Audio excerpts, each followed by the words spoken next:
Bir dona energetik ichganingizda tanangizga qanday o'zgarishlar sodir bo'lishini bilasizmi? Birinchi o'rinda shakar va kofein qonga so'riladi. Qonda esa glyukoza ko'tariladi va oshqozon osti bezi qand miqdorini nazorat qilish uchun ko'p miqdorda insulin ajratib chiqarishni boshlaydi. Miya esa dopaminni ishlab chiqaradi. Bu esa sizga yoqishni boshlaydi.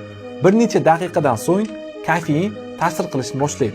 Ko'z qorachalar kengayadi, yurak urishi tezlashadi, qon bosimi ko'tarilib, siz o'zingizni energiyaga to'lgandek his qila boshlaysiz. Lekin aslida bu haqiqiy energiya emas. E'tibor berganmisiz?